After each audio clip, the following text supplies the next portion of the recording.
Hello, good morning guys. Kasabong Luzon, Visayas, Mindanao sa aking mga followers, sa aking mga viewers, sa aking subscribers dito sa aking YouTube channel Kasabong TV. Nandito naman ako sa umaga na ito ngayon sa isa parte ng lagay ng manok ko. Magbigay naman ako kunting tips, sample puriba sa inyo tungkol sa aking kaalaman tungkol sa sinasabi nga sinyalado ang balahibo sa manok. Ito kasabong ipapaliwanag ko sa inyo. Ito siya. Pakilala ko muna sa inyo ang linyada nito. Boston sweater ito kasi pinagparis ko ang sweater ko nga inahin at saka ang pangpalahi kong lalaki nga Boston. Kayong tawag kailang ito ang sinasabi sa mga kasamaan ko, kaibigan kong magpamano, lalo na sa nakakatanda sa akin na sinyalado para daw parinahan ang buntot. Yan, baliktad ang lawin niya. Yan. Yan. Hindi kagaya dito na lapat yan. Yan. Yan siya. Parang ang barina, umiikot ito, baliktad. Pero alam nyo ba, para sa inyong mabaguhan pa lang, minsan maniwala ako nito, minsan hindi. Di naman mawala. Wala namang mawala sa akin pala kung magpaniwala ako. Kasi sa unang magsasabong talaga, ang pinipili ng mga sinyalado. Kasi yan ang nagpanalo, nagbilag panalo sa kanila. Totoo naman, naabutan ko yun. Pero sa panahon yan, sa henerasyon natin yan, hindi iba ang henerasyon dati. Nang magsabong.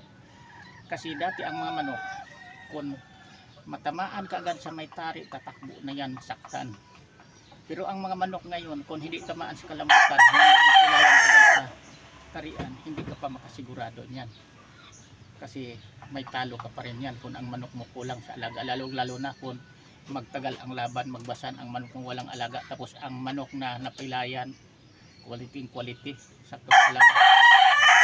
May posibilidad kapag matalo yan pagdating sa kukuryo sa basan. Ang totoo yan. Hindi tatagal ang manok mo sa patagalang labanan kapag kulang sa alaga. Kaya yung pinaka-importante dito, bukod na kung mapansin natin may lawi, may sinyal ang kulay, balahibo sa manok natin, pero para sa akin marabubunot lang kasi ito. Ang sa akin nasa linyada din ito na lamang sa panalo kaysa talo.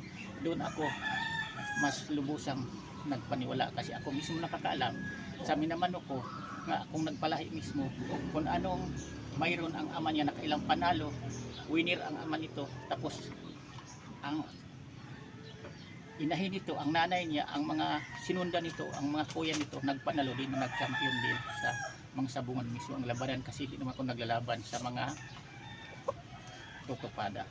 Yan yun. Kayong mga baguhan pa lang, kahit may manok kayong mga ganyan sinyalado, alalayan pa rin ninyo yan sa saktong pagkain, saktong prosesyo sa paghanda sa pag-alaga para nga hindi kayo argabyado pagdating sa basahan, makamit din yun na may talo man kayo pero lamang kayo sa panalo kaysa talo. Yan ang sikreto dyan. O hindi ipapalo itong balahibo kung hindi ang paa mo sa inyo batong palo at saka sakto sa alaga. Kaya itong buntot, nabubunot lang ito, lalo na ito kung may manok na pumikiskis, makahawak sa buntot, matamaan ito, maputol, mawala na yung pagka-sinyalado niya ng buntot. Tapos walang alaga. Maganda, kahit maputol man itong sinyalado ang balahibo niya sa kalaban, pero sakto siya sa alaga at sa kalinyadang maayos na linyada lamang sa panalo sa talo, may dugo din quality, ipapanalo pa rin niya karamihan ang laban pagdating sa basahan. Yan ang totoo niya. Kasi dito sa pag-alagad manok hindi basta-basta. Kasi pinaghirapan din natin, pira ang ginagastos natin pang araw-araw sa kanina mula diol hanggang sa pwede na natin ilaban, malaki-laki na ang ginagastos natin bawat isa ka manok. Kaya dapat, para sa inyong mabaguhan pa lang ito, advice ko lang sa inyo, kung maggagastusan man lang natin ang isa ka manok, piliin natin ang linyada talaga. Huwag tayong makabul sa kagwapuhan, piliin natin ang linyada nga hindi puro talo, lamang sa panalo kaysa talo. Natural lang may talo, pero lamang sa panalo kaysa talo. Yang ibig sabihin ko niyan. Halimbawa, sa dusing magkapatid, kung may lumusot diyan na 7 o 8, kahit 6 man lang, pwede na. Hindi lang kahit 1, 2 lang ang lumusot sa magkapatid na ganun kadami. Para sa akin, inaalis ko na yung dahil na yan.